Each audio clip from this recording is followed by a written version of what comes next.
and welcome back to my channel. In today's video, we're doing some healthy breakfasts. They're all easy and delicious. If you haven't yet, make sure to hit that red subscribe button. And I'm going to leave my whole healthy breakfast playlist down below as well. So if you want to see more of those videos, head on over to that playlist and let's get into some delicious healthy breakfast. So the first thing we're making is this sweet potato bowl, perfect if you have leftovers for Thanksgiving. So I'm starting off by rolling out a pomegranate just to loosen up the seeds. And then the trick is to get pomegranate seeds out is to slam the back with a wooden spoon. Pomegranate seeds are great because not only do they help to fight infection, but they help your brain and your memory. Next, of course, we need sweet potato. So I just have a sweet potato that I meal prepped. It's soft. You can do it in the microwave or the oven. We're going to be blending that. And sweet potato is great because it's a complex carb. So it's not going to spike your blood sugar as much as a white potato. Plus, it's loaded with beta carotene. I'm adding in some cashew milk, but any kind of nut milk will work, almond, cashew, or even hemp. I'm adding a spoonful of almond butter. Almond butter is rich in vitamin E, and it's got healthy fats that are going to help blunt the spike of the blood sugar of the carbs from the potato, along with the flaxseed, which adds fiber as well. Some cinnamon for flavor, and also a little bit of vanilla. Then all you have to do is blend that up and you have the base of the sweet potato bowl. And what's great about this is you can definitely make more than one at a time. Have this in the fridge and either eat it cold or warm it up the day of and add your desired toppings.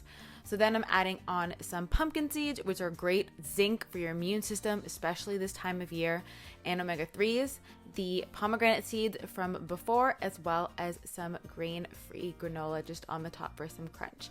And of course, a little spoonful of almond butter as well, because I love mixing that in and swirling it. But you can definitely add whatever toppings that you like. But this is such a fall festive bowl. I love the use of sweet potato. It's a little bit of sweetness from the cinnamon and the vanilla, and it's delicious with whatever toppings you want to put on. Next up is egg in a hole, or rather egg in a bagel hole. So I love these bagel thins from O'Dough's. They're the ones I use. They're gluten-free. They're only 100 calories per bagel thin. Not that I count calories, but it's also a good, you're not getting too many carbs. So I put down some garlic ghee, which is so delicious. And it's lactose-free because they remove the lactose. You crack an egg in the center of each, and then I'm pairing it with some turkey bacon, and it is delicious. I can't believe I haven't thought about putting an egg in a bagel hole before. Next up, we're making these chocolate muffins, which are so moist and delicious. I'm starting off with almond butter. And now the trick is, when you're measuring out, is to spray it with a little bit of avocado or coconut oil so that it slides right out of your measuring cup. Next up, I'm adding in 3 eggs. Eggs are rich in choline. They've got a full amino acid complete protein profile, which is so great. And then I'm adding in some butternut squash. So you can definitely make your own butternut squash and roast it, but I just bought this pure 100% butternut squash in a can from Whole Foods. Super easy. If you don't want to use butternut squash, you can also use pumpkin, but butternut squash is great because it's high in vitamin B6, so it's going to give you energy. It's also loaded with antioxidants and fiber. We're using a little bit of maple syrup here, so I'm using a scant 1/4 cup, which means basically just a little less than a 1/4 cup in there. And then a little bit of vanilla for flavor, and then you just have to whisk that all up until it's nice and smooth. It's really good to do all the wet ingredients first so that it's smooth, and then the rest of the stuff is not going to clump inside of it. So just whisk that until it is smooth, and then we're going to be adding in the cocoa. Now you can use cocoa or cacao here because we are cooking it, so it doesn't really matter. I just have cacao on hand, and then a little bit of cinnamon for some flavor, and then whisking that until that is smooth. Next, we're going to add in the leavening ingredients, which is apple cider vinegar, so a teaspoon of that, as well as half a teaspoon of baking soda. This just helps them kind of rise and bake properly, and I save this till the end because you don't want to over mix the batter once you've added this in. So I mix everything and then add this just until it's folded in.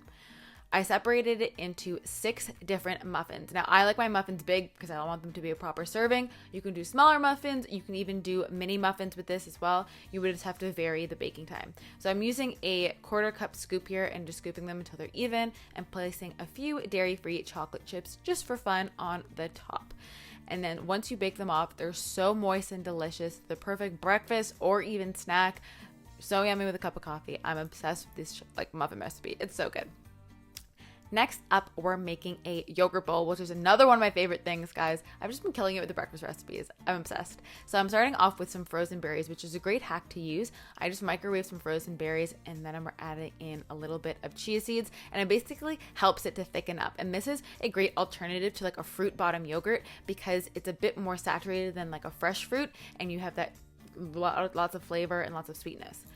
Then I'm using some coconut yogurt and putting that in the bowl. You can use whatever kind of favorite coconut yogurt you have, and then that on the side. And once you swirl the yogurt in with the raspberries, it tastes so delicious, like almost like a pie filling. And you can do this with blueberries, strawberries, blackberries, even peaches or something like that. And I just like to swirl it in, of course, adding in a spoonful of almond butter. But I love the raspberries. They're really low in sugar as well, plus they're high anthocyanins, which is good for your heart. I'm putting on a little bit of granola, grain-free. Prairie Elizabeth is where it's at. If you know, you know. But this is just honestly such a delicious bowl. You can bring this to school or work even, and it feels so decadent, but it's just so good for you, and it's gonna keep you full for a long time. Okay guys, I hope you enjoyed this video. Let me know what you had for breakfast today down below, and let me know if you have any more requests for videos you want to see in the future, and I'll see you in my next video. Bye guys.